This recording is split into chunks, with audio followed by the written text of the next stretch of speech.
question is, what do you want to invest in? And I think the world is set up for the past and not the future. So why are you investing? You're investing to create a future opportunity for yourself. So you're investing your current time to create quality time in the future, really. So there's two things I always say. Firstly, invest in your quality time now too. Quality of life is the best investment you can make. Then make the investment in yourself. So I would say, okay, where are the most likely opportunities lie? Well, we've talked about crypto. It has a very high chance of being a very big market for a very long period of time. So you're likely to make more money in that than you will have an all-time record high valuation in the equity market. But there's another thing happening, and I've only just started writing about this, so this is quite new for people, is we're also about to enter a technology age of which the world and humanity has never gone through before. We're about to combine crypto, a whole new financial system, a whole new exchange of value system with artificial intelligence, robotics. We're adding in genome sciences. We've seen this with how fast the vaccine came. Money's going to flood into that. We're seeing it with everything from autonomous driving to distributed edge computing, where everybody can have enormous computing power, where the cloud is going. We've got a bunch of technologies so disruptive, all hitting at the same time, that we're likely to see an extraordinary period of continued growth. We think about technology stocks as being these darlings of the 2010s, like Google and Facebook and stuff. But the reality is that, Elon Musk, and I know people hate Tesla, I really don't care, because there's three things within Elon Musk's empire that are really interesting. One is, forget the cars. If he solves autonomous driving and has the computing, the programming to do it, he solved one of the largest problems the world has, which is we can free up all of that labor, all of that cost of taxi drivers, truck drivers, delivery drivers, everything goes. So what's Tesla worth in that? Fortune. So ignore how much they sell cars for, all of these things. These are much bigger things. Now, could it all go wrong? Of course it could. But he's also solved another thing is, everyone's like, why the hell does he want to go into space? Yeah, he wants to colonize Mars. No, what he's just done is strung up a bunch of satellites everywhere and is now creating Wi-Fi with faster broadband speeds than most people get outside of cities. So he's going to do that globally. That's extraordinary. That's Starlink. It's an amazing thing. So you're about to connect people that have never been connected before across the world. He's doing that. And then the other issue is, okay, we've got too many people and too much traffic. The other thing is his, digging tunnels.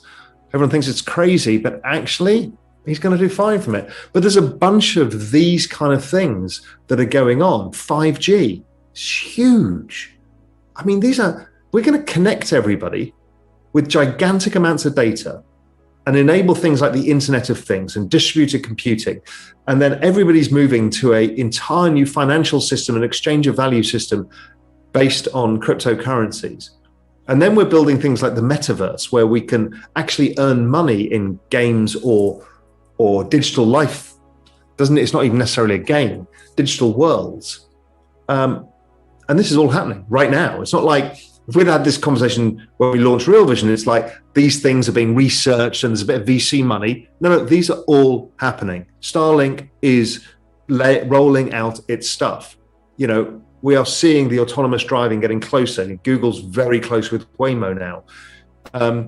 All of this stuff is happening right now. I mean, crypto is happening right now. So it is actually a very exciting opportunity. Finally, you might be able to offset the destruction of the value of money by the growth of technology, in which I would include crypto, which has sound money at its core as well. So it's actually a positive message.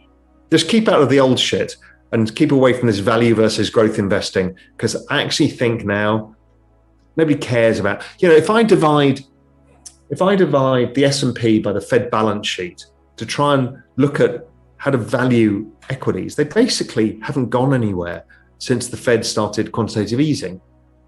If I look at things like General Electric and old companies like that, they're just basically zombie companies once you adjust for the amount of free money.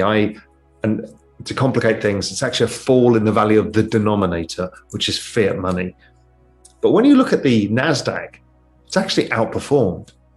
There's a real secular trend in technology going on that's above and beyond that of which they're devaluing money. And then when you look in if you look at crypto versus the Fed balance sheet, it's basically in a straight line up because it's actually creating wealth. So only technology and crypto are creating wealth. Everything else is offsetting the fall in the value of currency, including real estate. It's amazing, fascinating world. And this is all new, and I've only started talking about it, so people will be scratching their heads about these concepts for a while. But follow my Twitter feed.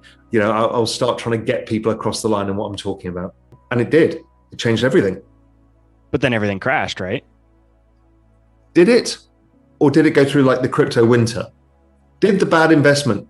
In the end, if you'd have held Amazon, you'd be really outrageously, disgustingly wealthy. No, that's noise. It was an S-curve. S-curves we're actually in an exponential adoption trend. All of these things I'm talking about are all going to be newly adopted by 7.5 billion people. People can't get their heads around this. It's not like selling a new fancy phone. It was the onslaught of the mobile phone itself was an adoption curve, as is crypto. So all of these things are going to have massive adoption curves.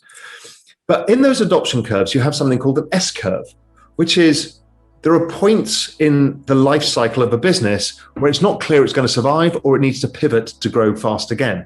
And Amazon saw that. In fact, it fell 90% in 2000. And then it had several drops of 40 or 50%, maybe even 60%, as we went through the S-curves of Amazon themselves or the market trying to establish, was this going to make it or not? That's normal. Bitcoin has gone through the same, Ethereum's gone through the same, the whole space will go through the same, and some won't survive. But I thought about this because the narrative is the dot-com bubble. The actual reality is that was the largest game changer I've ever seen, probably since the 1950s that I've heard of, where, we created a consumer society. The internet was probably bigger than that. I mean, it was massive. So I think we should look back upon that point in history differently and just say, yeah, it was an early S-curve, but what came out of it changed the world.